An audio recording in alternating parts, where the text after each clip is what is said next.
Welcome back to the Heroes Forge. Today, we're going to talk about how it's totally fine for dudes to have hobbies. I know this is not controversial. This is not something that really needs to be talked about, but for whatever reason, the people on the Twitter are telling us that men can't have hobbies at all. Hey, thanks a lot, Don. Appreciate it. Appreciate the happy birthday remarks. Yeah, it is my birthday today. So we're going to go ahead and talk about a lot of things. We'll start off with the controversy over men's hobbies.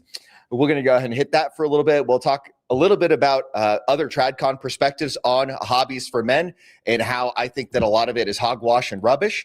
Then we'll hit up a divorce, kind of like a child custody case that a guy on TikTok had asked me to share. So I'm going to go ahead and do that. And then we'll go ahead and talk a little bit about my own hobbies, because it turns out I have hobbies. Wow, crazy idea. And then talk a little bit about what I've done in the last year. You know, I've just now turning 42. So there's a lot of things that I've done over the last year and lots of things that I look forward to doing in the year coming up. So let's go ahead and get this started with a share screen. Let's share this screen right over here, this entire screen. Share it. Add to stage. All right. So let's see. I'm not sure how it looks for you guys, but this is the post that got me looking at this and got me a little heated. So Lizzie Marbach is a kind of like a Christian feminist, a little bit more conservative, generally speaking, but she's a feminist conservative. And so she writes, "I know this is unpopular, but it will always be unattractive for a grown man to play video games. Some women might be understanding or pretend like they don't care that you spend hours playing, but they do. It is extremely unattractive to women and will never not be." So let's go ahead and look at the comments first.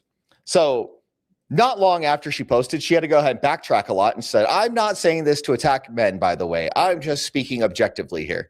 As if that makes it better. She got community noted into the ground. And let's go ahead and take a look. She's got 16,000 comments and 5.2K likes. So clearly, this went ahead and struck a chord with a lot of people, myself included, because this is ridiculous. I'm not big on video games, but I understand what she's talking about. I've been playing video games since I was 5 years old. It's probably one of my my best memories of my father. Him and I didn't have a great relationship, but growing up, we had played Dragon Warrior 1 for the Nintendo Entertainment System when I was 5 years old. And so like that was one of my biggest like positive memories of my father. And then he had got me a copy of Final Fantasy II. We'll go ahead and talk a little bit later about that in the stream. And I would say that Final Fantasy II is probably one of the most influential games on my life.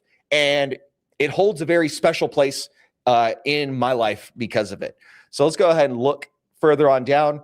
She says, "All sense of rationality and reason goes away when the topic of men playing video games is brought up. The men turn into raging, irrational feminists over it. Needs to be studied." No, it's just that we're tired of women complaining about men and complaining about us wanting to spend time doing something that isn't directly or indirectly in service of women. That's really the deal.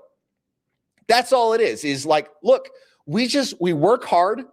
We do the things that uphold society. We go ahead and keep the lights on. We pay the bills. We pay the vast majority of the taxes. We go ahead and handle the work of nation building and civilization on our shoulders. Is it such a hard thing to ask for us to go ahead and spend a couple hours of our day playing some video games? No, that's crazy. But yet they go ahead and make this out to be such a big deal. Let's go ahead and hit up the comments right quick. Yeah, Don DeMarco says, "Not big on video games." He says, "Mine is music." Ladies complain about that too. Yeah, they complain about anything that either does not directly or indirectly serve women is really what the big deal is. It's, hey, they want their time to wrap around us, or our time to wrap around them, whether we are working to pay their bills, whether we are watching the kids, whether we are building sheds, whether we are working in the garden. All of these things, so long as it's in service to women, they're not going to complain about it. They'll go ahead and wish you do more and go ahead and put more responsibility and effort on your own back.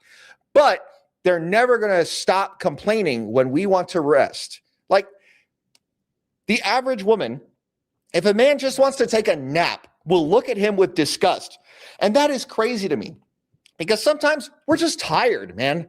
Like a lot of guys work hard manual labor jobs. Like a lot of guys in the skilled trades, they work their rear end off and work very physically demanding jobs. What is the problem with a guy wanting to take a nap when he gets home so that he can go ahead and be rested to be able to give of himself to the family after the fact? Like, that's not too much to ask for a guy that's putting in the work and paying all the bills. Freaking crazy. All right. So then she goes ahead and continues on. I've got a quick comment that I said, this is wild. Men don't play video games to be attractive to women. So why should we care about this opinion? It is gynocentric to believe that men should be constantly working and toil for the approval and attraction of women. So men of action, so dudes that are handling their business, the ones that women are most commonly attracted to, have every right to select how they use their leisure time and don't deserve this kind of passive judgmental nonsense on the part of women. Insane. So we got people here for the comments. I know this is unpopular, but it'll always be unattractive for a grown woman to doom scroll social media. So we're getting negative responses to this. Let's go ahead and continue. I don't play video games anymore, but it makes me want to. But this makes me want to. Whenever I hear women telling men, don't do that, it just makes me want to do that more.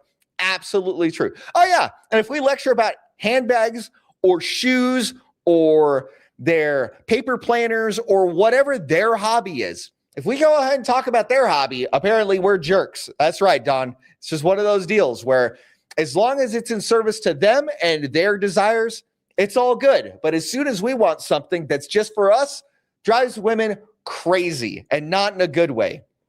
So Kongmin Lee, he goes ahead and hops on in. He says, if it's an addiction that takes the place of primary responsibilities, then sure, I agree with that.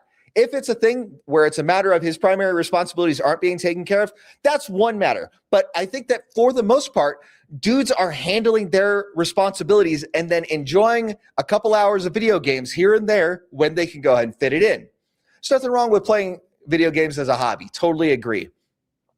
Let's see. Lizzie goes ahead and tries to defend herself some more, says, I'm not saying there's anything wrong with it. I'm just saying in general, women find it unattractive. Once again, she keeps getting reply bombed every single time. And then here we go. Melanie Mack, she goes ahead and has, it's only unattractive if they sacrifice responsibilities for gaming or are neglecting you. Totally agree. I love that my husband plays video games because it's more time together. We're cuddled up next to each other the whole time, and I'm either roasting his gameplay, drawing, or playing my own game on a handheld. He has other hobbies like building things and martial arts, which are great, but I like gaming a lot because it's our bonding time. Now, it doesn't have to be your bonding time. It's just one of those things where a lot of times, us guys, anything that we want to do is subject to scrutiny from all directions, and it is wild. It should not be that way, but for whatever reason, women take it upon themselves to judge men harshly for almost anything we want to do that doesn't directly or indirectly benefit them. And it makes sense because to them, a lot of times they are the center of their own universe. And so they center their experience over everything else. And they expect that everything else in their life goes and serves them. Totally makes sense from a logical perspective if you look at it from their point of view and consider solipsism as like most women's primary thought process. Let's go ahead and continue. I think it's awesome and cute when my husband enjoys himself and feels comfortable enough to relax playing video games. Stop trying to cause fights in healthy relationships. Yeah, so I think that for the most part, Lizzie is just getting roasted in the comments. Let's see. This was my response to her. I had already read that out. Let's go ahead and look at Diane Yap. So this is a feminist out of San Francisco, and she goes ahead and retweeted it. She says, gaming as a hobby says negative things about a man. It says dopamine addiction and okay with wasting time on useless things. Additionally, any unit of time he chooses to spend gaming instead of doing fun things with his wife or girlfriend is an insult to her. How could he prefer that? So here it is again. She is framing this from the perspective of the man's time belongs to the woman. So once again, we have this feminist woman that is taking the perspective that a guy, all of his time, effort, energy, and everything should be devoted to her service. Let's go ahead and take a look at some of the responses here. If you don't follow me yet on X, go ahead and hit me up. It's at the Heroes Forge, same thing as my username on YouTube. Go ahead and drop me a follow. Would appreciate it. All right, and here it is, the truth. Women cannot stand the idea of their men having any sort of hobbies or personal enjoyments that do not involve them. I don't know if it's due to insecurity or narcissism, maybe both, but it's for sure not healthy. I think that's accurate. Let's see. Here we go. We've got a woman clicking in on this. Crapping on your partner's hobbies just shows you shouldn't be in a relationship. Don't date men who play video games if that's not your thing. Agreed. That's a pretty healthy take on this. Let's see. We got narcissism. To think your partner's hobby must be ended if it does not include you. Why not recommend a cooperative couch video game to your partner instead of him gazing into your navel? Huh. Interesting. Oh, okay. Tried it. Said we should play bridge instead. No dice. Apparently, Diane was personally injured by video games at some point, is what I'm reading between the lines here. Next up. Let's see. This is just a general insult. Here we go. Agreed. Like when she relaxes with some yoga and meditation instead of devoting herself to entertaining me, as is her proper role as my wife. That's so funny because he's clearly trolling her at this point. But I think that his point is well taken. The idea here is that if she is not directly serving him, it is kind of the mirror image of what Diane's trying to go ahead and get across in this tweet. Let's see if there's any other interesting responses. Oh, here we go. It's funny as hell how many guys don't realize that EU gaming is a crap test and that getting pissy about it means failing the crap test. In real life, no wife complains about the video games unless it's excessive, lest she get hit with the pointed comments about book club night.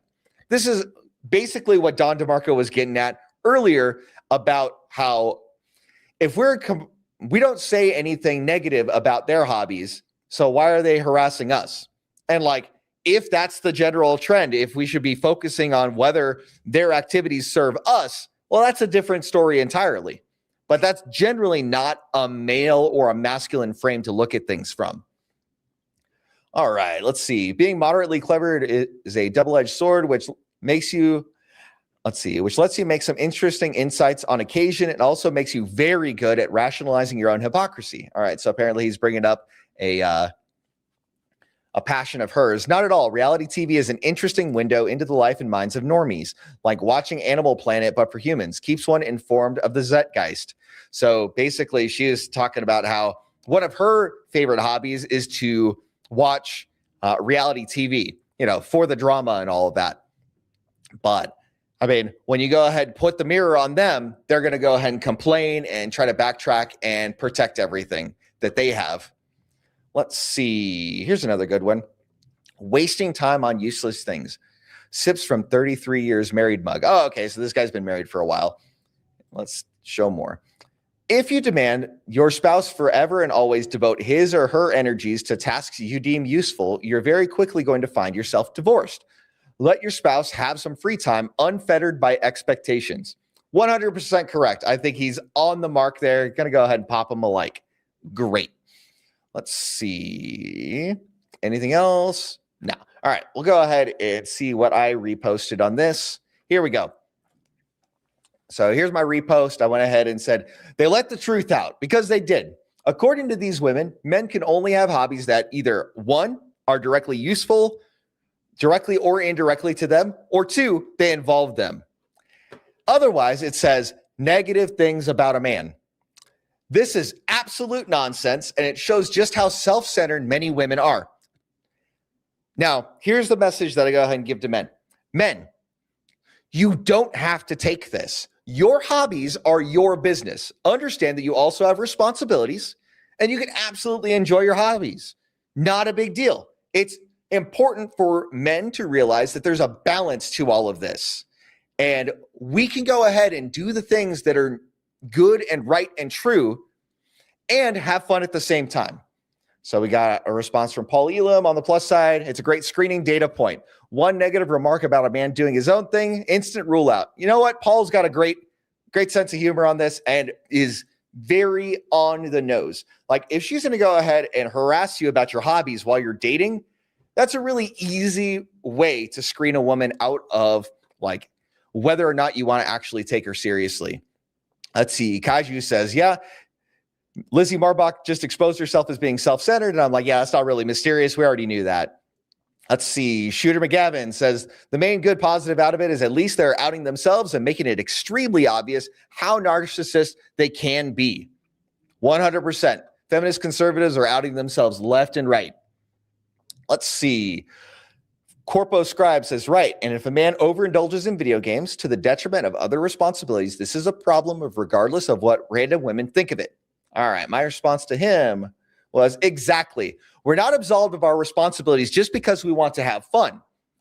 That is the fundamental challenge of men. We're used to an identity of a human doing, as in, for the most part, women are only really considered worthy based on the things that they do. And then sometimes it's at the expense of the identity of being a human being. So human doing versus human being. For the most part, women are generally speaking valued for who they are and what they look like and things of that nature, whereas men are generally speaking valued for what they do and what they contribute to society. And I say that it's important to strike a balance in accordance with a man's individual aims and capabilities. Let's see. The Hungry Jew comment. What do we got here? All right. So we're talking about this recent controversy about hobbies, right? And how a lot of women will complain about men having hobbies, especially feminist conservatives. And in addition to that, today's my 42nd birthday, and we're going to talk about hobbies that I've got and some things that I've done over the last year and some things that I'm looking forward to doing in the coming year. And then we're going to go ahead and do some Ask Me Anything after that. So if you've got other questions, feel free to line them up in the comments. And I'll go ahead and give a brief description of kind of like my background for people that are new viewers and don't really have a good background of who I am. Let's see. NZSW 1975 says, if gaming turns from a healthy pastime to excessive escapism, the question should be asked, is escape from a nagging person? Yeah, I think that there's something to be said about balancing your realities with your recreation. And I think that there is a healthy balance that can be struck. And I don't think that's what most people would complain about. Most guys recognize that we have responsibilities to tend to and that we are valued in society based on how well we carry out our responsibilities and the kinds and qualities of problems that we can tackle in accordance with our capabilities. So we went ahead and hit these up. Let's go ahead and take a look at this video from Charlie Kirk. And he talks a little bit about this topic. I'm going to go ahead and reshare it just to make sure I'm going to have volume appropriate for it. So let's go ahead and do this, share screen, make sure I'm sharing volume so that we can get things appropriately added to the screen. I'll go ahead and full screen this, do proper YouTube things. I'm at the right time hack, and let's get going. Understand the biblical role of the father. Again, I'm still learning this. I've only been at it, for 2.5 years. We're still young. But when it comes to your child, you are tasked to protect them both physically, spiritually, and emotionally, and really outside the house, and obviously in other ways as well. Quality time is everything. You're not above any of the duties or the tasks or the roles, but you're also, you as a father and as the provider, you need to get your act together so much that your wife never has a financial pressure ever on the family. And if you... Okay, so a lot of people would disagree with this, and a lot of people would agree with this. I'll go ahead and give my commentary after we listen to the rest of... This is the starting point of what I really wanted to get at for this clip. So let's go ahead and dial in. If you have not done that, then you got to get your act together. And let me tell the men out there, you do not spend a dime on video games or sports games or things for yourself until your wife does not have to worry about finances. You come last in the family when it comes to finances, period. That is. This is where I completely disagree. So I think that all along the way, you can go ahead and balance your responsibilities with your ability to have recreation and to do the things that need to be done. Let me go ahead and set the screen so you can see a little bit more. And when we go ahead and take a look at our roles in society and exclude rest, that leads to very uncomfortable and unreasonable requirements on men, generally speaking, in our society. And as a result, we end up with dudes that either go too far to the left or too far to the right in terms of their ability to both tackle their responsibilities and enjoy recreation. A lot of guys are just kind of giving up and they're like, no, I can barely make ends meet. I'm going to just do the bare minimum and we'll see what happens. And then other guys go the other way where they go ahead and work 60, 70, 80, 100 hours a week, and they get next to nowhere because they are so exhausted at the end of the work that they're doing that they have no time for themselves to enjoy life. And so basically the Charlie Kirk path is he's saying, guys, you need to work yourselves to the bone so that your wife can go ahead and basically be retired. Now, that is a traditionally conservative point of view. Now, there are a lot of ways to look at this, and I think that there are healthy and unhealthy ways to look at this. Now, from my personal perspective, this is the pathway that I took because I knew that I wanted my wife raising my children and educating them, and I wanted her to be able to make a house a home and to handle administrative efforts for me and basically be my secretary and my employee. So basically, for the entirety of our marriage, that's what she has been doing to earn her keep, and she has done a great job of it. Now, a lot of guys want to go ahead and do this thing so that their wife can have the life of leisure and all this other stuff. And I think that that's not a biblical perspective to have. If we look at the Proverbs 31 woman, for example, she had a lot of responsibilities that she was taking care of.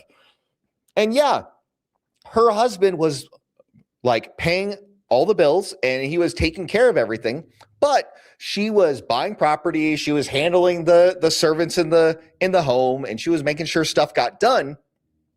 She was putting in the work. She would get up early, she'd stay up late, and she would be doing the things that were necessary to cause the team to be doing better than they would be doing individually. So she would handle a lot of the affairs so that the husband was able to rule at the city gate, was the example from Proverbs 31. So there's that perspective. And I think that that's a reasonable perspective to have if you're going to go ahead, have your woman basically stay at home and work within the curtilage of your home. Totally reasonable perspective. I also think it's reasonable in the modern era for a man to expect a woman to bring some provisioning to the table if that's his prerogative. Like I know a lot of guys that at this point are expecting something like, if not a dowry, but something akin to a dowry, right? And shout out to Shaw. He goes ahead and talks about the dowry a lot and talks about how a lot of women will get these useless degrees and then take on student loan debt. But then for what? And by the time they get to 30, which is the average age of marriage, they don't have anything saved for the most part. And they end up like significantly in debt. So what did they do with those 8 to 10 years between graduating college and by the time they're getting married or wanting to get married? It's just a crazy set of circumstances that we're in. So that's a little bit on the Charlie Kirk perspective on hobbies. You shouldn't have hobbies until you can retire your wife. I don't think that that's a reasonable perspective to have.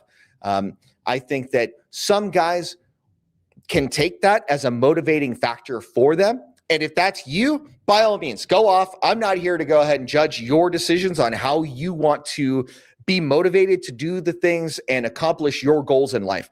I want men to be able to accomplish the things that they set out to accomplish in life without external pressures putting needless burden upon them. If guys want to go ahead and live a life where they just work a basic job and they stay at home and they do that and just play video games, by all means, if that is their objective, I have no problem with it. They are doing something in exchange for the lifestyle that they afford for themselves. Totally makes sense if they're not leeching off the government or anything like that. They're basically paying their way, totally fine. That's a reasonable thing to be doing. So there's that whole thing. Now let's move on to this video that was sent to me because on TikTok I had a thing pop off with Dr. Edgington about the divorce ringer, and this guy had asked me to share this video and react to his story and all of that. So I'm going to go ahead and do him a solid and do that. So let's go ahead and listen in. I can't hear it on my end. Let's see. Let me reload. Can you guys hear it on your end? I can't hear it on mine.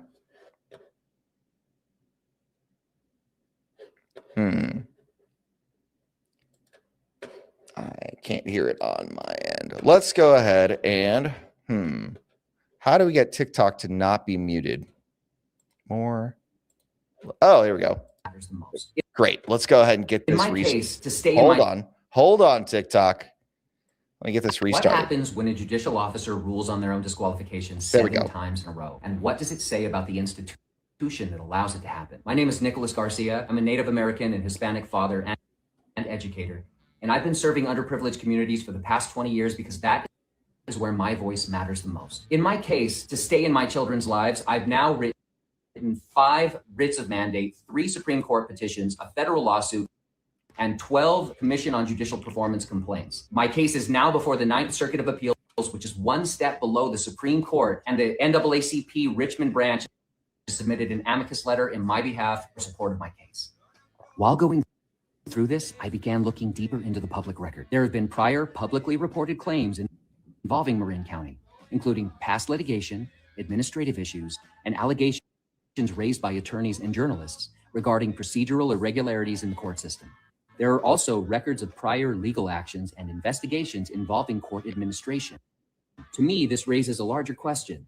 Is my experience isolated or part of a pattern that deserves closer examination? We're all held to a standard, but who ensures that the institutions themselves are held to the same standard? What emerged from this experience is not a family court record, but a civil rights case study. And with that in mind, I have submitted my case in its entirety to 450 judges on the national and district circuits, as well as 3,000 faculty at the Ivy League, HBCU, and tribal law schools. And I've submitted my case in its entirety to all of the city council members and board of supervisors in my area in order for them to review it in their administrative capacities and identify the issues involved in order to help future generations. No parent should have to go this far just to stay in their children's lives, especially when they have 2 family court services reports recommending more time with their parent and encouraging procedural safeguards for that parent's home. In my case, those recommendations were not implemented by the court. While my case may appear unique, I've come to the understanding that it's not. The patterns reflected in my case are too often repeated, especially for families of color who have to navigate the legal system on their own without resources or representation. This is a conversation that has to happen, especially in communities of color, because it affects all of us where it matters the most, in our home, where our children are being torn apart, and in a time where ICE is ripping apart families and due process concerns are running rampant. It needs to be pointed out that this is not only happening there, it is happening here too, to tax-paying citizens. But if you don't have the money, you are not allowed to have the help you need, and your case is never looked at with seriousness. And money should never be a barrier between you and your rights to due process, and never a barrier between you and your children. If you have gotten this far, God bless you. And now I've done my responsibility by sharing my story to the world. Now it's your responsibility. I am asking you to share in this responsibility and share my story. Share the information that you have with every community that you have, especially if you are in a community of color. And if you are going through something similar, please contact me. And it's important that you know that you are not alone. Interesting. I'll go ahead and share that in the chat just in case it's useful to anybody. Here we go. And if you guys want to go ahead and share that, I'd appreciate it. It sounds like this guy's going through the ringer in terms of his case with his kids. It sounds like he's got a lot of stuff that he's gone through to try to make things right in his relationship with his children. And unfortunately, in a lot of ways, he's just not seeing the things that he needs to be able to see from our justice system. Now, he went ahead and went a little bit in on like people of color and poverty and things like that. And I think that the legal system is also not particularly happy with men, and that things may be getting a little bit better here and there as the pervasive image of like anti-male bias is basically like common knowledge at this point. So I'd be interested to see if in the future we're going to go ahead and have needed structural change in the legal system. Like I think that, for example, Kentucky did a really good job talking about, or they went ahead in 2018, they implemented default 50-50 custody for both parents. And I think that that is a great move in the right direction, because as a result, they saw divorce plummet by 25% since then. And I think that that is generally a good thing to disincentivize divorce. I think that if we go ahead and do not put cash and prizes attached to divorce, that would be an option that is less easily taken. And I think that if we can go ahead and implement that across the board, that would be a really good thing in the United States and in the Western world as a whole. So I think those are great. And this is, it sucks that this guy has had to go ahead and do as much as he's had to do in order to get this across. So that's really rough. So let's see. I've got something else for you guys. We're going to go into story time. Share screen. Entire screen. Let's share this one. All right. So for those of you who don't know, I'm a business owner. So I own a few businesses. I own a real estate investment firm. So I made the vast majority of my wealth in real estate before I started a retail business in 2018. And a couple weeks ago, so on the 20th of April, I had opened up my second retail store. So I go ahead and have 2 game stores. So what we do is we sell things like Pokemon and Dungeons and Dragons and Magic the Gathering, things of that nature. We go ahead and do nerd stuff. I have been a nerd for the vast majority of my life, and it is a part of what caused me to grow into the man that I am today. And when I came through school here, going through gaming was a very important part of my life, and there wasn't a game store on the base. And so what I decided to do was open up a game store on the base. So this is the shell, and over here on this side, this is all the shelving and everything like that. So I'm going to go ahead and just go through a quick slideshow of kind of what we did the day that we set things up, and then kind of how things are a couple of weeks later. And then if you guys have questions about the industry or anything like that, go ahead and ask, and we can go ahead and figure things out together. So this is the shell. It's basically 500 square feet. In the back here, there is a storage facility. It's just like 5 feet by 20 feet across. So here we go. This is my employees. They are putting together the cases and the point of sale systems. Here we go. There's a couple of cases that are put together. It could go ahead and get a little bit messy, but that's just what it is. This is what, all the display cases and the point of sale and the thank you boxes that serve as the trash cans look like along the way. And then here we are going ahead, getting all the shelving up. And then all of the trash is getting disposed of. And then putting inventory on the shelves, because we got to go ahead and have inventory to sell. Next up, this is what it looked like at the end of the first day. So from the first picture to this was about 6 hours of work for the staff. And they went ahead and got it put together. It looks pretty good for day one. So like great appreciation for the team. and they really went ahead and came through, and I appreciate their hard work. In fact, they all got bonuses and raises after the last week, and then they also got another raise this week. So this second store has been so profitable that I was just like, look, I need to go ahead and be paying my staff more and take good care of them, because they've been taking good care of me and my family. So it's just kind of like a win-win situation. The way that I put it to my staff is I set sales goals, and every week that we make a sales goal, everybody gets a bonus. And then if we consistently make sales goals for 4 weeks in a row, everybody gets a raise of a portion of what that bonus would be. And it gets tacked on as a permanent pay increase for everybody. And then the managers get a little bit of a pay increase, get much higher pay increase than the average associate level staff does. So then I'll go ahead and show you some pictures of kind of what it looks like a couple of weeks later. This is our shelves as of earlier today. So this is the left side of the store. This is where we've got Warhammer up top. We've got role-playing stuff, a bunch of dice, Dungeons and Dragons, things of that nature. Next up, we've got the back area. This is board games on the left, and then we started into TCGs on the right. We got bought out of a bunch of stuff over the last weekend, so our major restock is coming in tomorrow, so the shelf is going to look a lot more full tomorrow. And then here we go. We've got more TCG stuff and the accessories. So binders, we've got deck boxes, we've got sleeves, we got the storage boxes. We got everything you need to handle things. And then this is what it looks like from an external perspective. So in the cases, for the most part, we have single cards. And then on this side, we have fancy dice sets and things of that nature. So that's the story. I've been working on that for the last couple of weeks, and it's been taking a good amount of my time to kind of direct that effort and to get everything put together.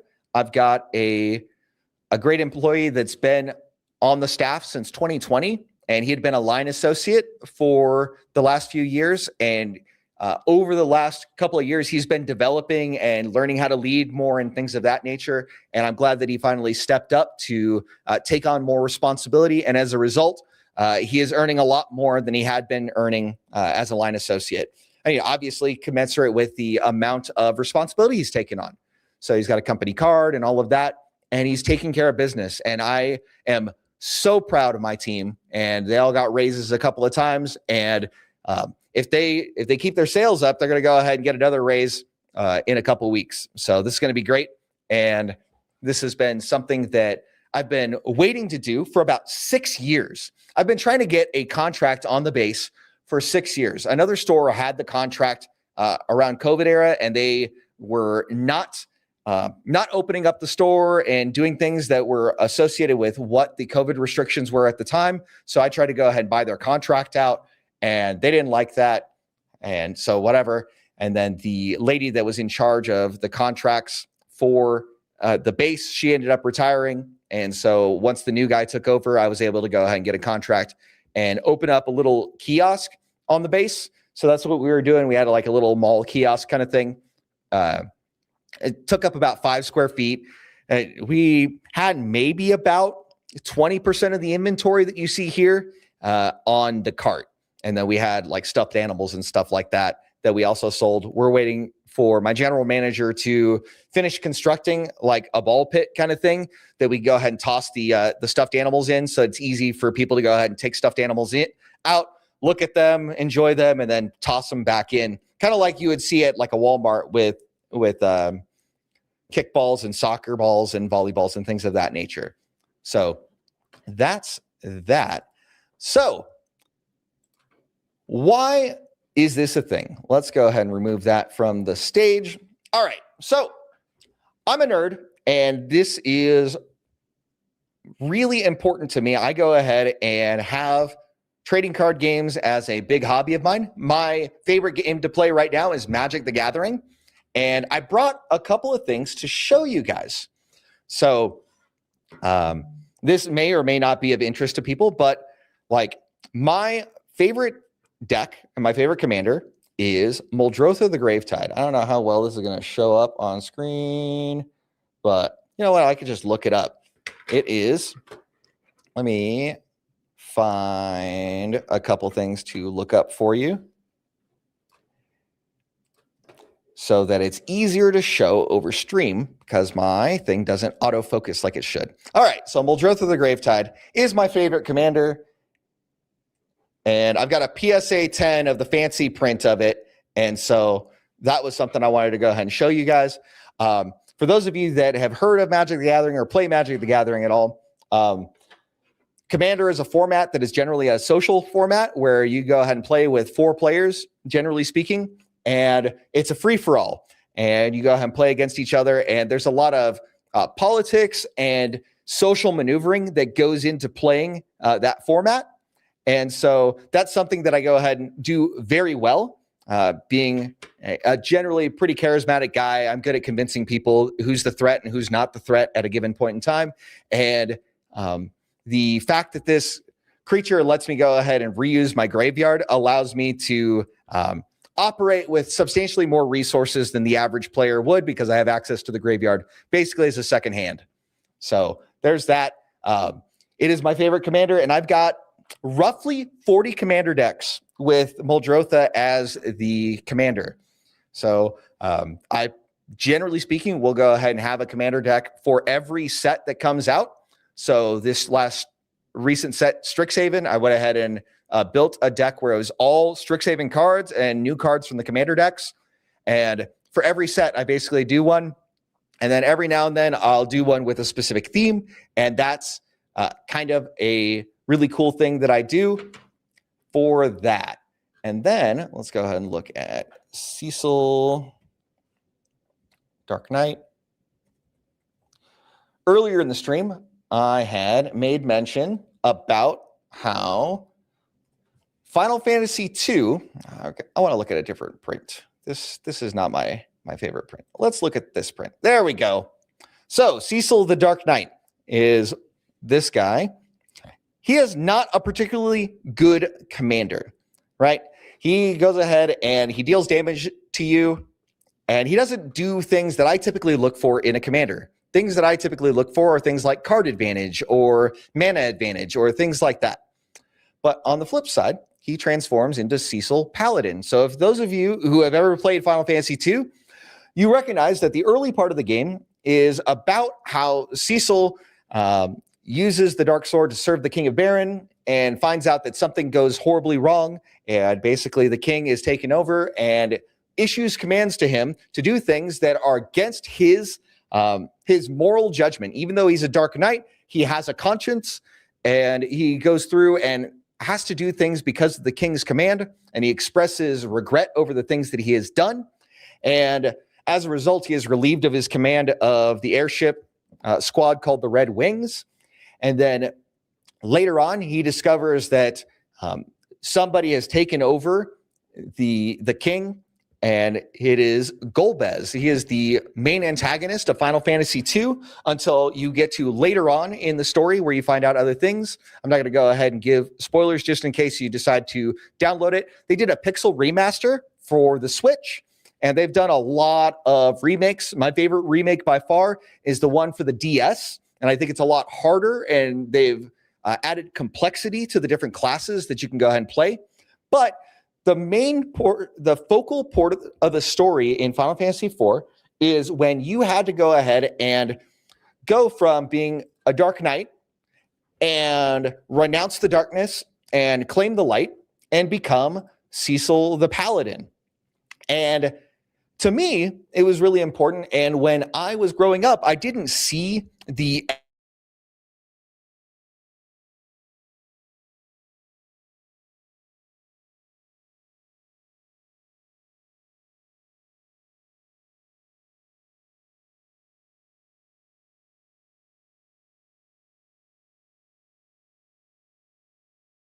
And so I go ahead and see this transformation as a baptism for Cecil. And I now go ahead and look at the game very differently than I do did when I was young. I first played the game when I was 8 years old, when my father had found a copy of it at a gas station.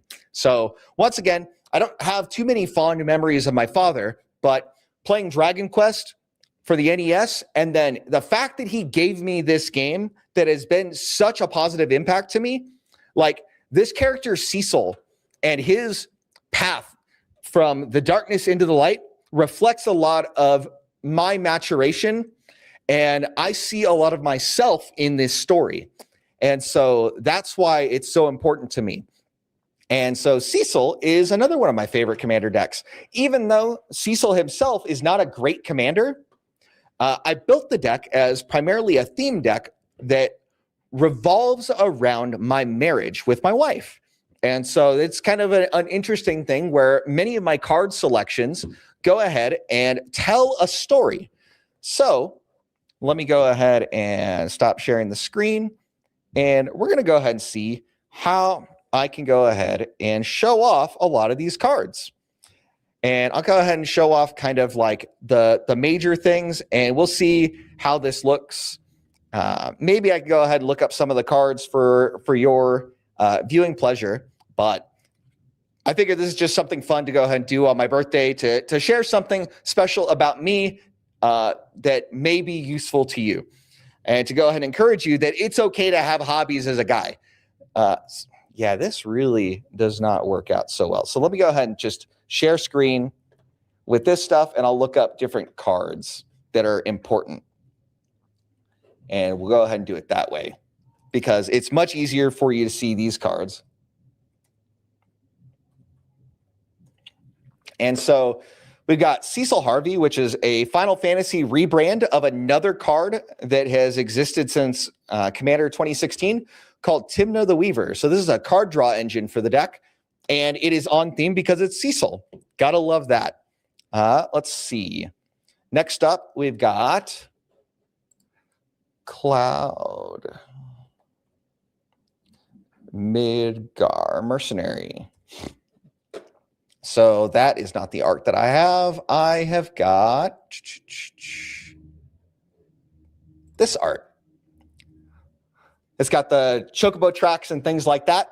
And basically, this goes ahead and searches for one of the different equipments that I've got in the deck. I've only got 3 equipment cards that this can go ahead and search for. I can either search for Sword of the Animist, Pact Weapon, or Sword of Light and Shadow. I picked Sword of Light and Shadow because it's just representative of kind of like the light and shadow of Cecil's dark sword to him taking on the Sword of Light. And it's just kind of representative of that. And so this guy does a really good job in the early game to just find stuff that that I could go ahead and use later on. And most often I find Sword of the Animist.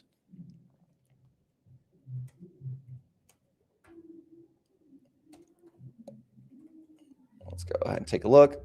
Not that art. We go ahead and have Final Fantasy Commander. It's got the Aerith Gainsborough art. Go ahead and find this. And this goes ahead and finds a lot of the lands in my deck. And then let's go ahead and show you what else we got here that's interesting, that's really noteworthy about this deck. All right. So I've got a lot of cards that basically have some reference to my wife's name. I'm not going to go ahead and share that right now. Let's see. We've got some cool things like Paladin class.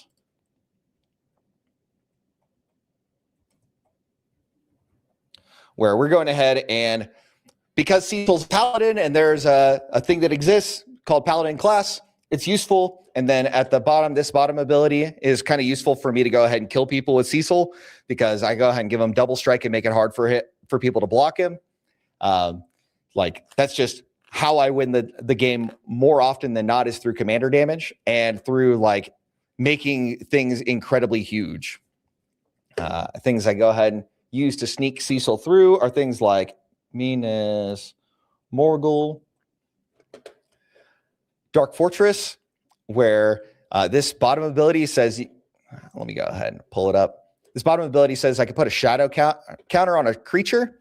for as long as the creature has a shadow on it. It's a wraith in addition to its other types. So a lot of times I'll go ahead and put this on Cecil so that it's very difficult for people to block him, and makes it so that I can easily get in commander damage. So that's kind of useful. Let's see, what other fun things do I do? Got a lot of life gain built into the deck because Cecil's front side makes it so that you have to go to half your life before he turns into a paladin. So normally I have to find ways to get my life back. And so because of that, I go ahead and use Nykthos Paragon. This guy is ridiculous in the deck. So it says whenever you gain life, you can put that many 1/1 counters, so you can make your dudes real big. And you just do that once each turn. And so normally if all I've got out is a couple of creatures and Cecil will hit for 4, he'll lifelink for 4 and give everything 4 power, 4 toughness. So it'll go ahead and make people ginormous. Let's see, other noteworthy things. We've got Summon Primal Odin. So this is another one of the interesting kill conditions in the deck. I go ahead and can kill a thing on the turn that it comes out. And the second turn, whenever this creature deals combat damage to a player, that player loses the game. So basically I just sneak him in and punch him, and that person loses. I have gotten a lot of people with this, whether I made him flying, whether I made him shadow, whether I snuck him in somehow. A lot of people, for whatever reason, they forget the second ability on this card. They just say, oh, it's a 5/3, whatever, not a big deal. But when they get hit, there you go, surprise. Let's see. Some things that I go ahead and use that are specific to the deck to kind of make things go. Let's see, that falls under the category of things relating to my wife. I'll go ahead and hold off on that. Oh, here we go. Rosa, Spider-Man.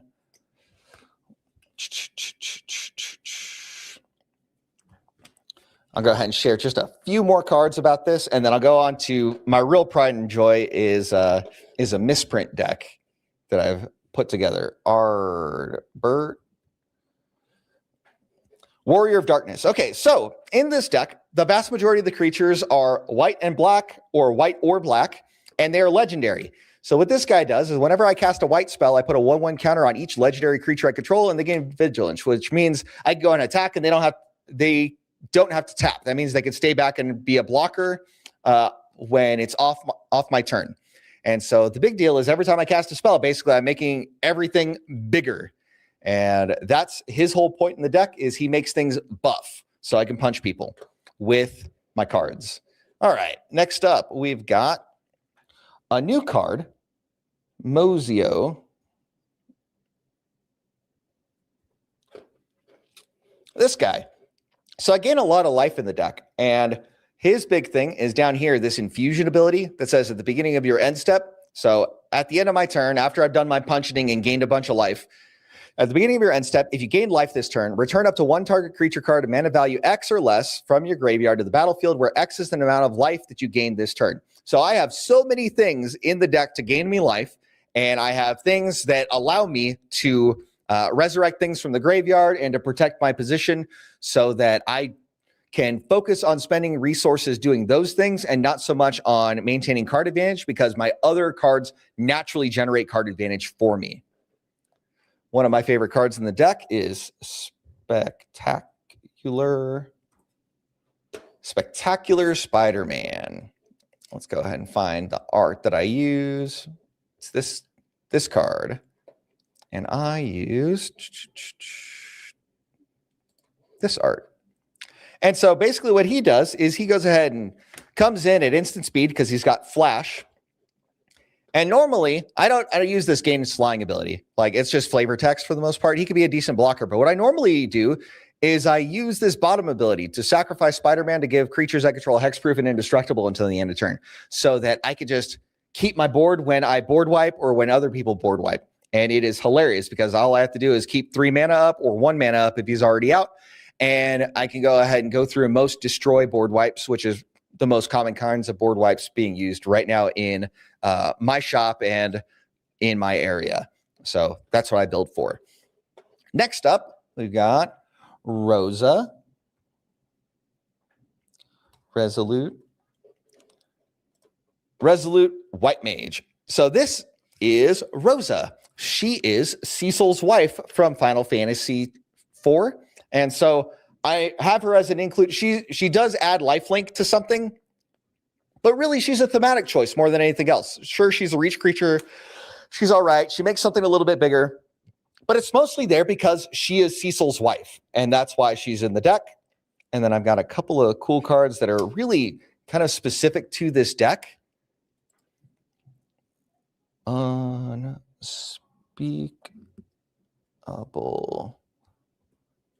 symbol. So what this does is lets me pay life to make Cecil bigger. And so because Cecil will only flip into a paladin when I have half or less of my life after he deals damage, I could go ahead and pay life any number of times to make him a little bit bigger. So I go ahead and punch real hard with him, and then at instant speed, before the damage trigger happens, I go ahead and put a bunch of 1/1 counters on him so that at the end of him doing damage, my life total is less than half so that I can flip Cecil. And then another card that's kind of unique to this deck is Infernal Contract. So under the vast majority of circumstances, this is a terrible card in Commander. Yeah, it's 3 mana, you draw 4 cards, but the downside is that you lose half your life rounded up. So in most decks, this is a terrible downside. But for Cecil, because his condition is that I need to go ahead and be at half my life or less, then it's an easy way for me to flip him and gain some card advantage in the deck. Other notable cute includes are things like Wedding Ring, because this is about let's see, which art do I use? I use this Doctor Who art. So basically, because the deck is a testament to my life and my marriage with my wife, as the theme, I include Wedding Ring because it's a pretty decent card draw thing, and it also gains me life. And most of my things will benefit me from gaining life. And so it's just kind of a cute include that I make sure to add just to go ahead and 1, have card advantage, and 2, to reinforce the theme of the deck. Let's see, another cool include from Final Fantasy IV is Kane, Traitorous Dragoon. I use this art. Okay, so what Kane does for the deck is he helps me to draw cards and get mana, because I can go ahead and pump them up with various 1/1 counter shenanigans so that when I hit a person, I'll go ahead and draw cards. Normally, what I end up doing with this thing is I make a deal with somebody at the table. I go ahead and say, hey, can you let me hit you? That way, you can go ahead and hit me and draw a bunch of cards and get a bunch of treasures. And normally, somebody is down for that trade. So I will go ahead and use him as a political leveraging tool to get myself card advantage and get one of my opponent's card advantage so that we can go ahead and team up on things. And sometimes people will be more conservative with their life total, but usually people will see the value of drawing cards and getting extra treasures. Of a side note, I don't think my kids are watching, but in case that they are, in the Family Dungeons and Dragons campaign that we do on Fridays, I recently took over as the DM because our DM that ran it for the majority of the time and had been running our family D&D sessions for the last 6 years. His wife had got a new job in Florida, so they had to go ahead and move. And so I took on the responsibility of being the dungeon master for my family D&D game on Friday nights. And the character that I was playing before they moved was modeled after Kane. And so he was a Eldritch Knight fighter. And so what he would do is he'd go ahead and walk in, and at the beginning, he'd be fighting with a polearm, and then now he fights with a lance. Since I took over DMing, now he's going to end up showing up as a side character as a final boss kind of thing. I'll have Golbez, a Shadow Dragon, and a Shield Guardian which was kind of something that I was aiming to get because we're playing Dungeon of the Mad Mage. And so ever since I took on DMing responsibilities, I threw in some Final Fantasy IV stuff into the mix, just kind of like an overlay on top of the campaign to add a few more deadly boss monsters and things like that into the dungeon. And so that's been a lot of fun. But basically, either level 21 or 22, I'm going to go ahead and have the end combat for the session be something to do with Kain and an upgraded Shield Guardian and Golbez and a Shadow Dragon. Because in Final Fantasy IV, Golbez goes ahead and takes over Kain and hypnotizes him. And so he steals the Darkness Crystal. He goes ahead and participates in messing over Cecil before he becomes a paladin, so that Rosa ends up getting taken. You know, he plays an essential role in the story. And so I figured that would be a reasonable thing for me to do at, near the end of the campaign, is to go ahead and bring him back and have him be one of the combat encounters for them to engage in after the fact. So those are some of the highlights for my favorite theme deck to play. I don't go ahead and play theme games all that often. I go ahead and generally do that with newer players or people that want to be playing with precons and things of that nature. But it is a deck that is thematic because it represents me, it represents my marriage, and it represents a lot of things that I stand for as a person. So fun. And then I go ahead and also have let's go ahead and stop the share screen real quick so I can go ahead and show something. So I've got a PSA 10 of like the Surge Foil Cecil. So that's the highest rarity thing that I can go ahead and have of it. And then we'll go ahead and dig into Muldrotha. So this is by far my favorite deck. It's my favorite deck of my favorite commander. And what it is when I turned 40, one of the things that I wanted to do is I wanted to have a deck where every card in it was misprinted from the factory in some way, shape, manner, or form. So this is the commander. Let's see. It's kind of hard to see. So on the back, it is miscut in such a way as the bottom belongs to another card. So that's kind of fun. It was miscut at the factory. And then I've got a fancy art with like something that's kind of hard to show on camera, based on what we're doing right now. Maybe later I'll go ahead and get a second, a top-down camera so I can go ahead and show things in more detail. But that's something that I wanted to go ahead and show. And then I'll show some of the major cards that are just like ridiculously misprinted so that you guys can go ahead and get an idea. Most of them are just like small misprints, kind of like that, where, you can go ahead and see part of another card on it, or there's like a serious coloration issue where this one, for example, is super faded.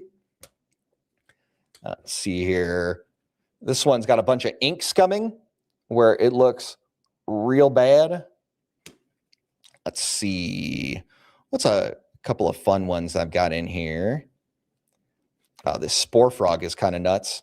So this card, kind of hard to see in the lighting. Okay, so if you look at the back, you can see that it is sideways and cut wrong in multiple dimensions, so that the art is off kilter and it shows multiple cards on it. So that was a lot of fun to get my hands on. And then we've got something like this where the card shows the sheet edge. Like when a card is being printed, it's printed on actual just sheets that are run through the machine to get cut up. And so this one was misaligned in the feeder when it got cut. And so it just shows the edge of it. And so I bought a whole deck that was misprinted that way. And so a lot of the cards have that like sheet edge thing going on. Yeah, here's another example from the same deck. I've got this dragon where you could see that the card back is right here, but it got cut off at a really weird angle. Let's see, what other hot nonsense do we have? Here we go, propaganda. So a lot of the cards that I have, so there is a rarity stamp that's supposed to be right here, But let's see on this one, it is all the way up here instead of down here where it belongs. So just wild things that happen at the printers. And I just go ahead and stumble upon these in collections, and there's different Facebook groups that are associated with these things. And so I put together an entire deck where that's the thing. So here's another one where you can see two cards. You can see the top of another card. And so it's just kind of wild. I go ahead and collect these things whenever I see them, and I go ahead and pay out a large bonus of store credit just in case if anybody pulls a misprinted deck in my store, I go ahead and give them a replacement deck and give them a huge amount of store credit. Oh, this one's a wild one. Okay, so this is a forest, but it's got plains art. So this is a German plains, and this text box is completely misprinted. It's got the forest printing in here instead of plains like it should be. Let's see. This is a bayou. So this is an expensive land from old, and this one's also miscut on the top. I don't know if you can see it too well in the light, but there's barely any border on top and a big old thick border on bottom. And what's interesting is on the front end, it is perfectly fine. It is exactly how it should be cut on the front, but on the back, it is miscut. So that's just kind of wild. And it's noteworthy because it's just like an expensive card that got put in the feeder wrong. Let's see. And then some of them are kind of like this, where, hey, how's it going, yellow-pilled programmer? I just kind of go ahead and showing something about hobbies because I have them and it's my birthday. So I'm going to go ahead and talk about stuff. And if it's interesting, by all means, ask me questions. I play Magic the Gathering as one of my primary hobbies, and I also play Dungeons and Dragons. So one of the deals is this card has this whole strip right here where it was misaligned in the print or in the cutter, and it should have been a little bit more over here, but it got cut just wrong. And so I really enjoy those kinds of like weird factory errors. And then, hey, thanks for the birthday wishes, yellow-pilled programmer. Appreciate you. Let's see. This one is, oh, okay. You can see it in the light. So the foil is all scummed up down here from the printing press. Like somewhere in the printing process, this whole secret layer that I got, every card from it has like more or less the same kind of scumming that's going on with that. Let's see. Got some other fun ones over here.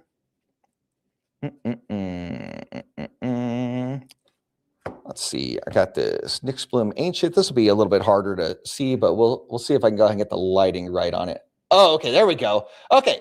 So in the top left of the card, you can see where there's two lines. There's a line that goes up here and a line that goes up here, which is the thick bordering that should be part of the printing along the border, but it got printed on the card instead. So that's kind of wild. That was a fun pickup. I love using that card. Let's see here. What other hot nonsense do we have in here? Here's another one where the front is good, but the back is all wild. We've got Animate Dead. It's from the same set as the Bayou that I had earlier, and it's the same error. The top, let's see, in the light, I can go ahead and show you. The top border is like minuscule, and the bottom border is super thick. But on the front, the card is perfectly fine.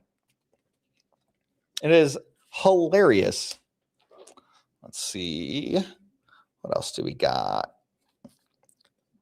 We got a Mana Drain where the bottom is all crimped up. Let's see. Let's see if I can go ahead and show it in the light. So at the bottom, there's this crimping that comes from the pack itself. The pack that it came in, you go ahead and they crimp the top and the bottom of the pack in order to seal it properly.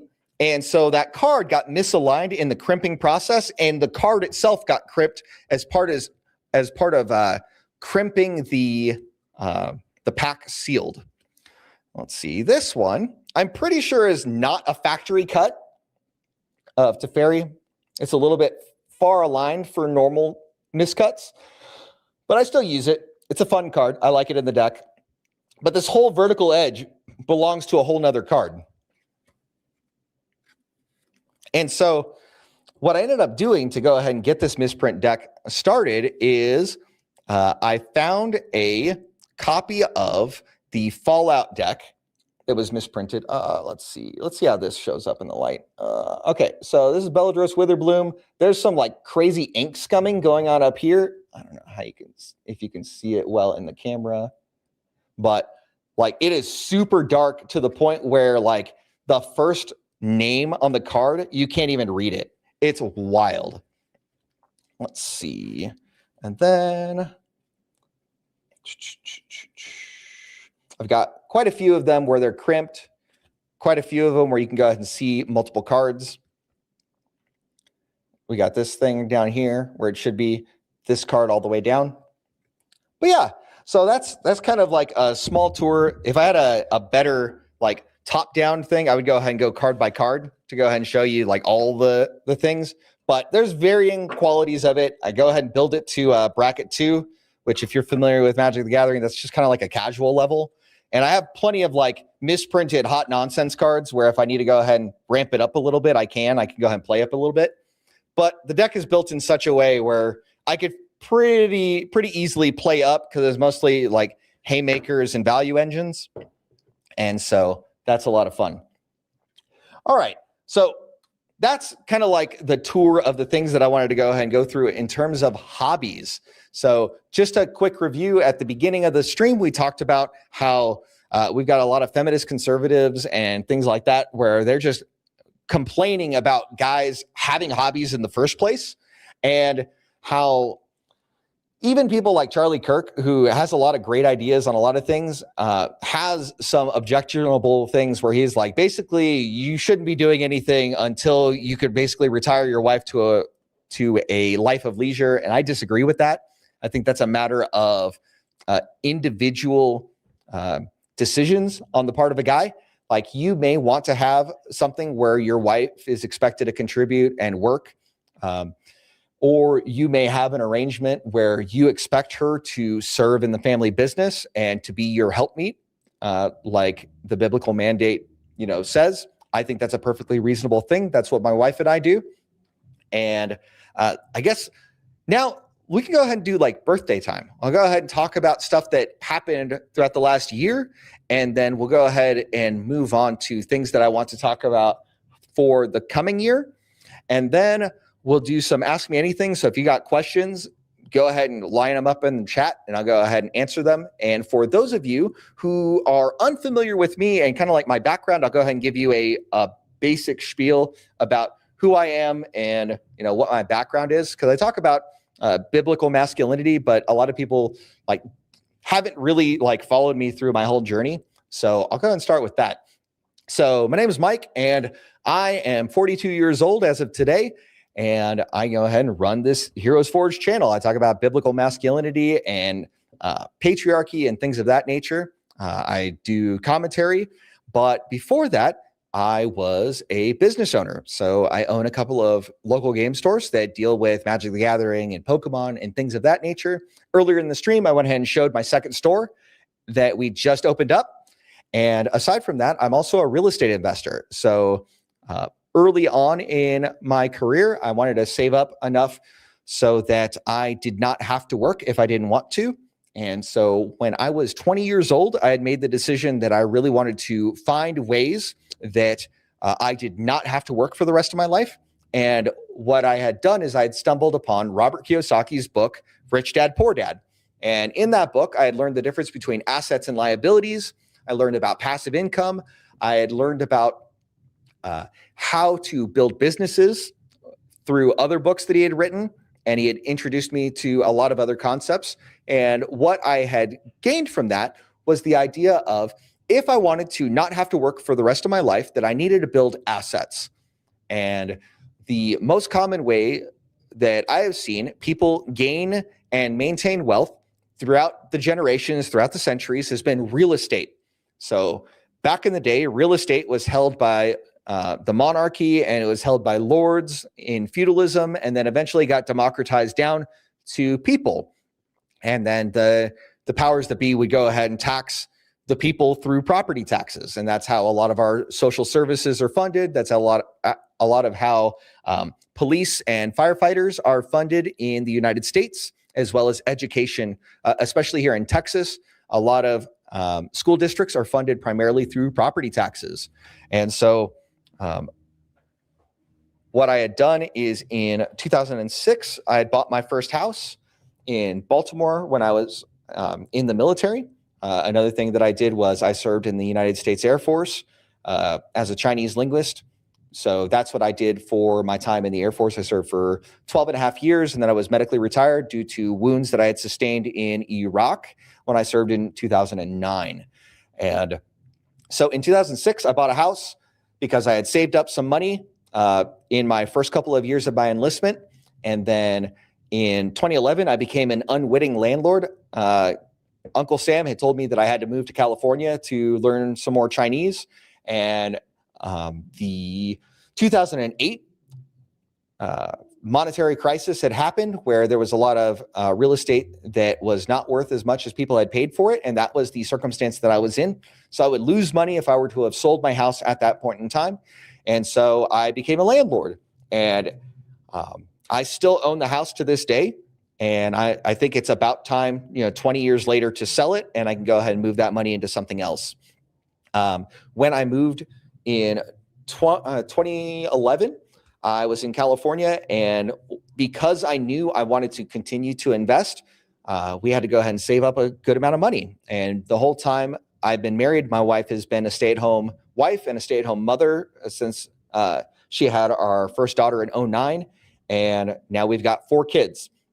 And during that year, my first son was born. And what we ended up doing was we lived in a single wide trailer, and I saved up a boatload of money because the Air Force was paying me $2,600 tax-free to afford a house in that area. And so all of my living expenses was about $800 a month. And I took all of that excess and I paid down a bunch of debt with it. And then I saved up a lot of money because I knew that wherever the next duty station was, I would want to buy a house. And so after that, we ended up in Texas, and that's where I'm at now. And in Texas, I bought a house in 2012 because I had saved up for that time that I was in California. And then in 2013, I bought another house. In fact, I bought 2 houses. And so for the next few years, in 2013, I bought 2 houses. And in 2014, I bought 2 houses. And in 2015, I bought 2 houses. And in 2016, I bought 2 houses. And in 2017, I retired from the Air Force. That was when I was medically retired. And I had some time on my hands. And so I'm not very good at sitting still, generally speaking. So that year, I went ahead and bought 5 houses, and I had renovated 3 of them. And so what I do is I buy them, I renovate them, I rent them out, and I refinance after the fact. And so that helps me to free up any appreciation that I got in the process. Like if I buy something that was a repossession, or if I bought something that was a foreclosure, for example, there's a lot of damage that I have to repair. And so I would go ahead and organize people to do that. And then I would refinance afterwards, and I would take the money and recycle it to the next deal. One of the cool things that was done that helped me out a lot is kind of like a reverse dowry, is kind of the way that I look at it now. But my mother-in-law and my grandfather-in-law, because my wife is a single child, all of the grandchildren that she had are under my roof. And so she didn't want to stay in California. She moved out to Texas. And so my grandfather, or my wife's grandfather, had sold their house in California. And according to my grandmother's will, or my wife's grandmother's will, half of the money went to my mother-in-law and the other half went to my grandfather-in-law.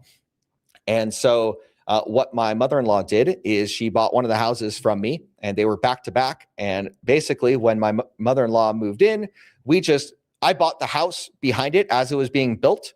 And so we moved all of our small household goods through the backyard. We just knocked down a panel in the fence and moved right through. And we hired a moving company to take all the big stuff around the corner and get it all set up and all that. So that was kind of fun. And so for a couple of years, we lived backyard to backyard.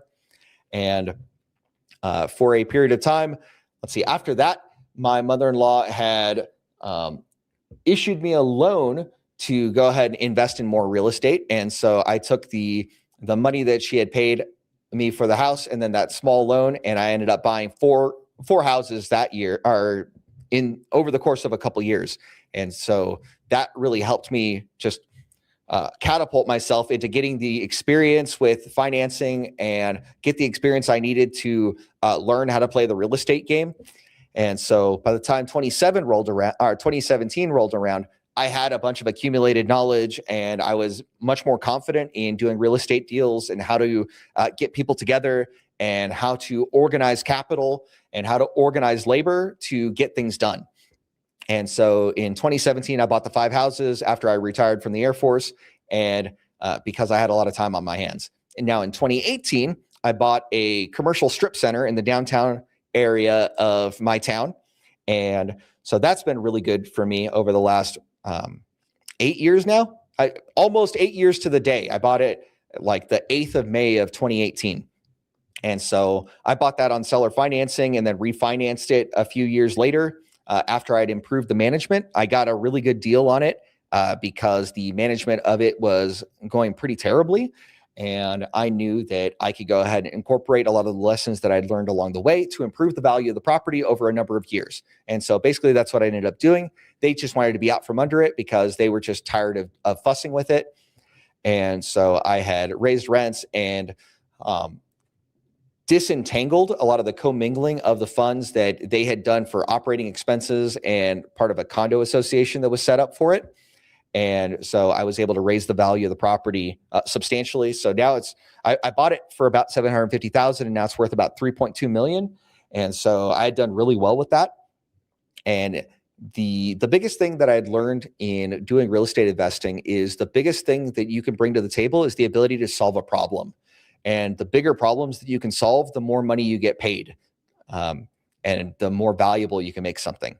And you have relatively fewer challenges that you can solve in residential real estate, whereas in commercial real estate, because of how real estate is valued in commercial world, relatively small improvements can go ahead and generate outsized returns. And so that was a thing that I had done for a couple of years. But also in 2018, I had opened up my first retail store. So there was a game store that was in town that was closing down.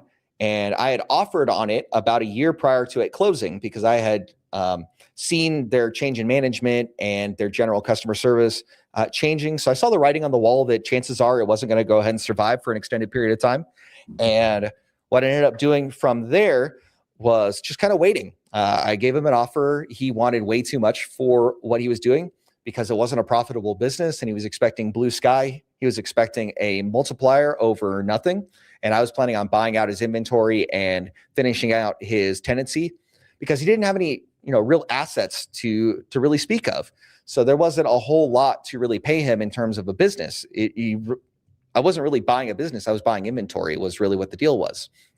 But then in 2018, I had caught wind that they were going to close. And so over the period of 3 weeks, I went ahead and opened up the store. I found the biggest space that I could get for play space in town for a relatively cheap rent. So I ended up getting this building that really, it was the best that I could get at the time, but really wasn't the best deal in terms of having to go ahead and put a lot of effort into it. But that was just what it was. I was under a time crunch to get a deal going. I had seen that property was on the market for an extended period of time. So they were able to cut a deal. They were asking for $3,000 in rent a month. And I was like, how about $2,000 a month in rent?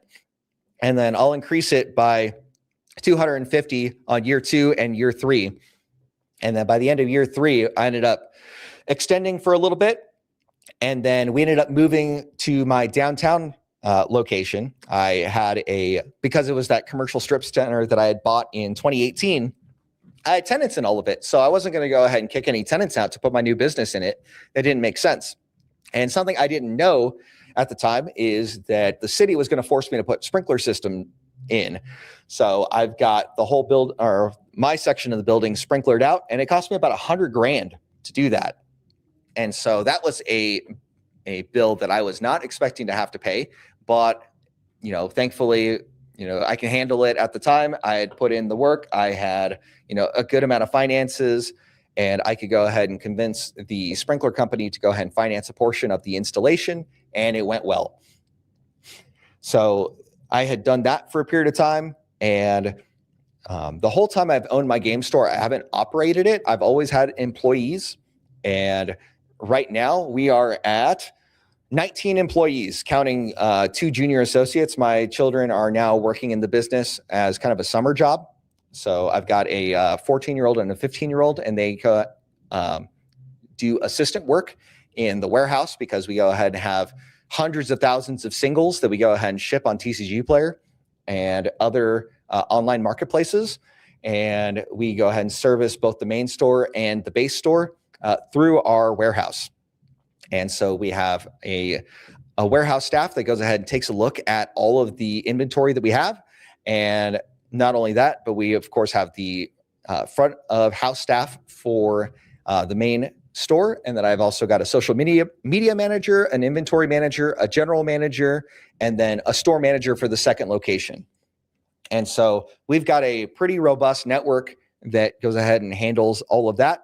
And so thankfully, they are an amazing team that have earned raises recently, due to success of the second location and the economies of scale that we were able to achieve because of a lot of the infrastructure that we built up at the main store was able to go ahead and support our secondary store in such a way that has really helped it to kick off in ways that I would not have been able to do had it been my first store. And so that's kind of my background. I went ahead and did a lot of things in business and in real estate before I got onto YouTube, before I got a microphone. So I had already been a millionaire, a multimillionaire before I started up on YouTube. And so I've, been successful in the military. I promoted first time, every time, basically. And until the Air Force was like, oh, okay, well, it's time for us to part ways. That's kind of an interesting story that I'll tell some other time if people are interested.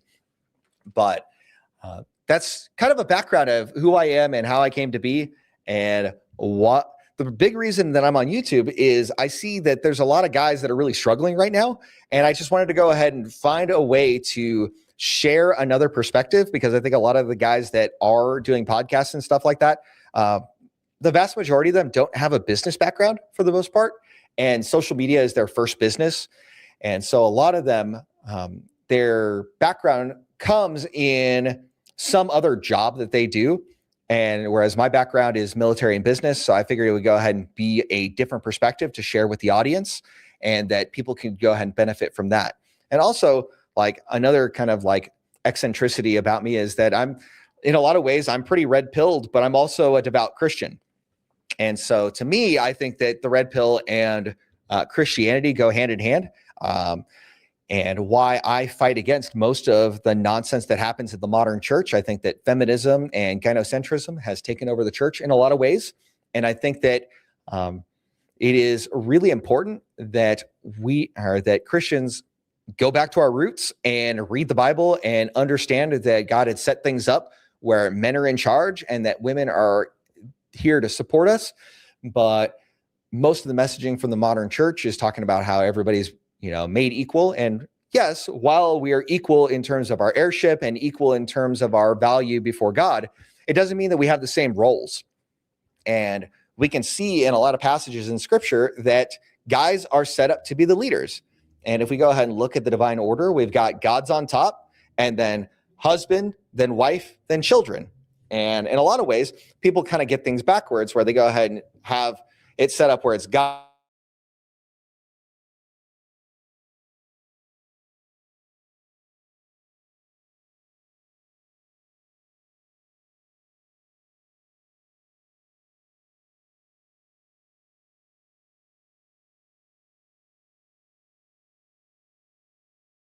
Here we go. Okay. If we don't get things in their proper order, that things will go ahead and go bad for our society. And I think that it is incumbent on men to go ahead and take on their leadership roles and responsibilities. But as you can see, based on the title of this stream, I think it's perfectly okay for men to have hobbies. And I think that it's reasonable for guys to do things that are ways of connecting with each other. I think that a lot of ways for guys to find good friends is through hobbies. And that's something that my friend group does is on Thursdays, we go ahead and play Magic.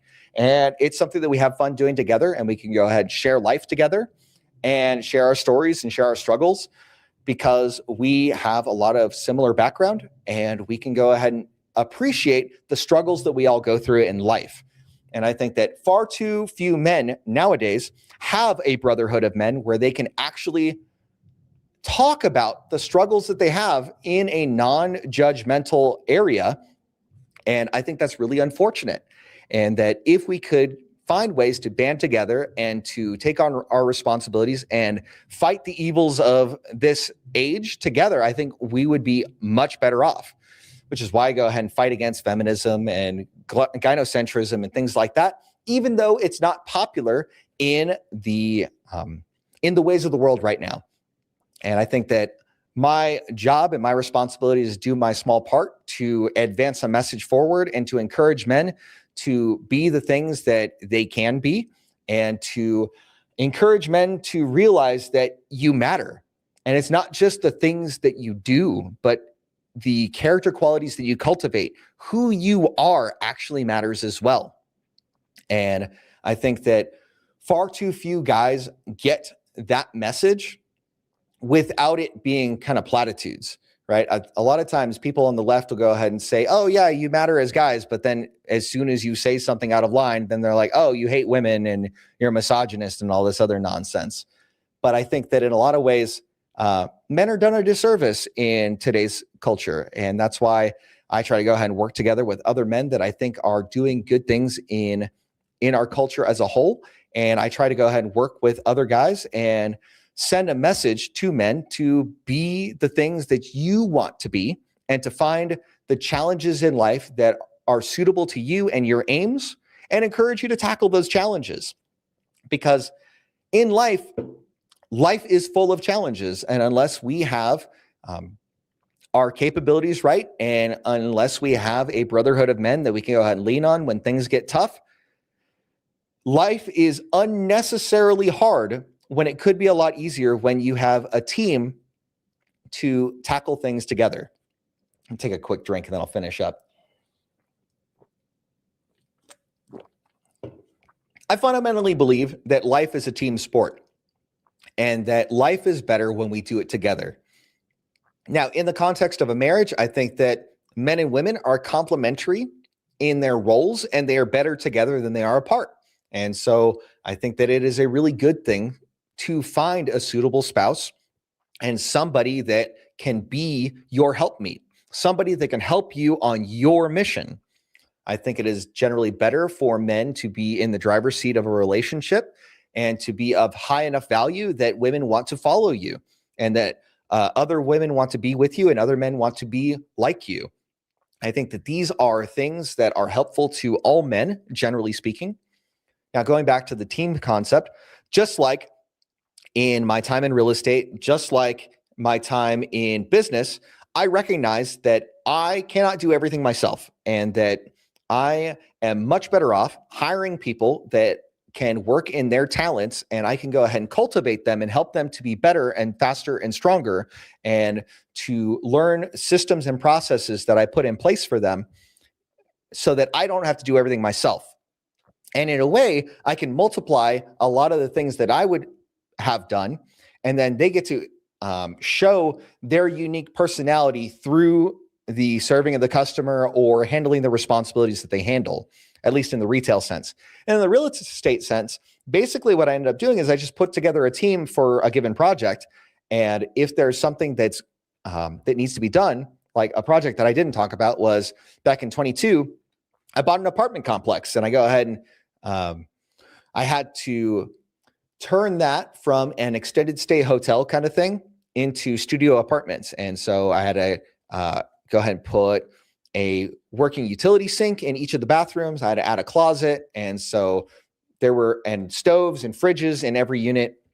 So there was a lot of expense that I had to go ahead and put in to turn it into something greater than it was.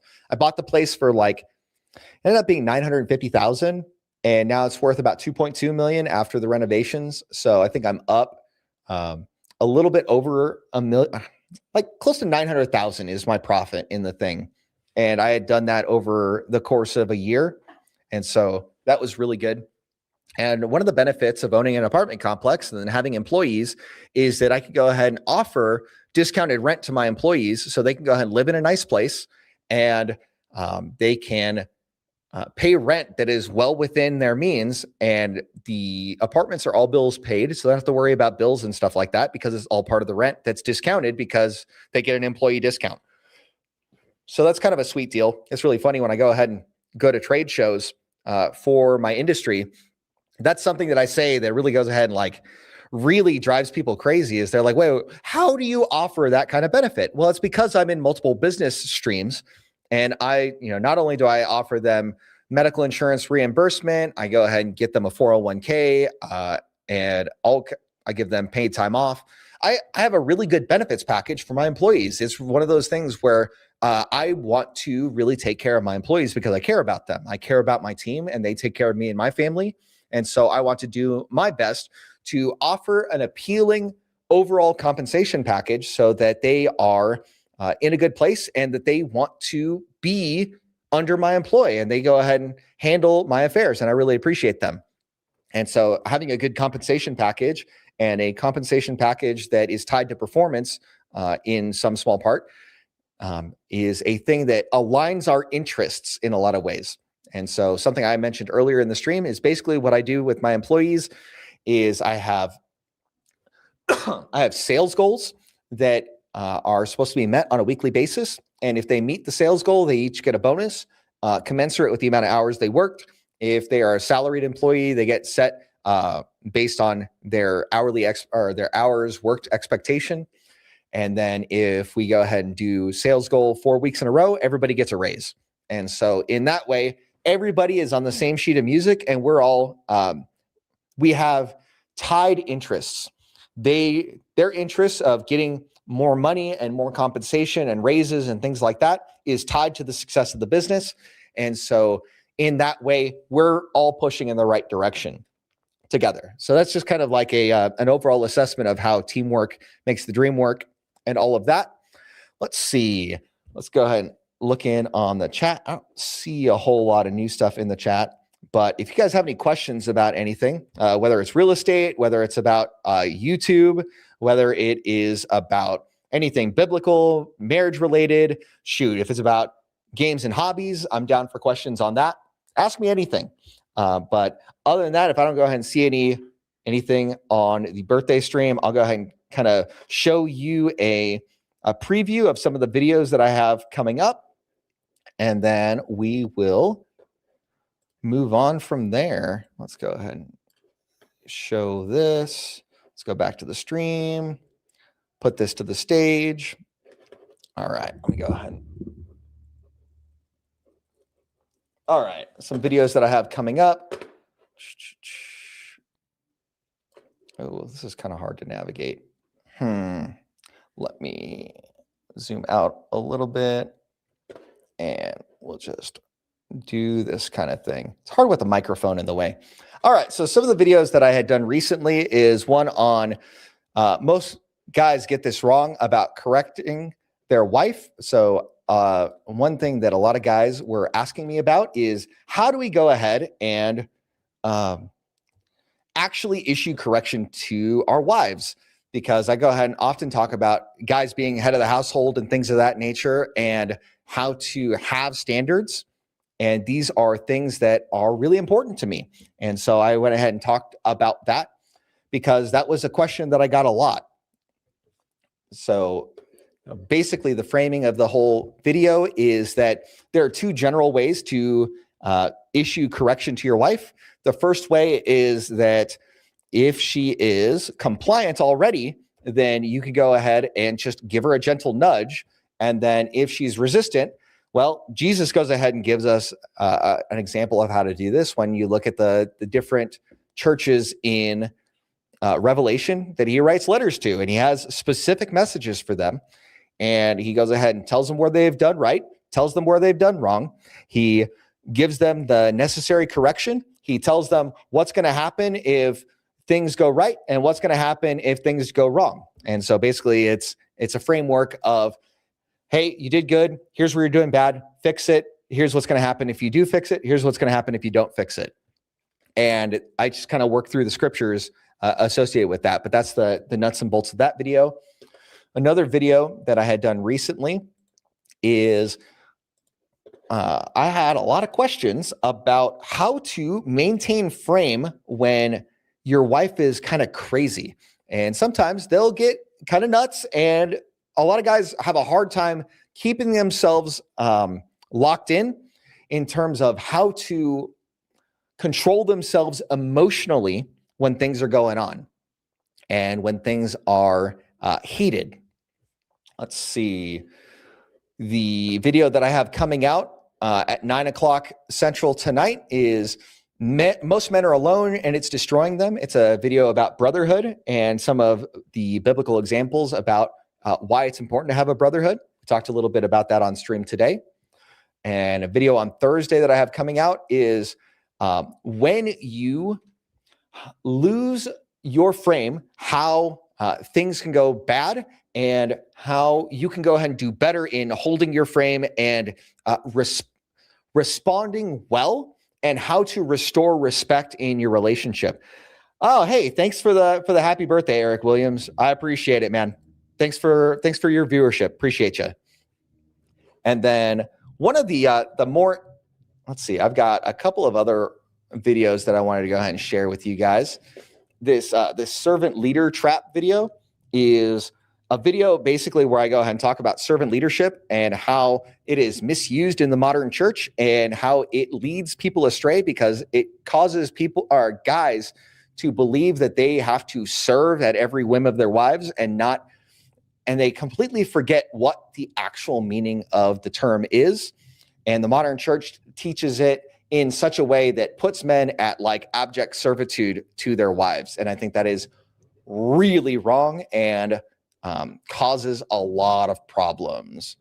Let's see. And then I've got one on henpecking that I really wanted to share.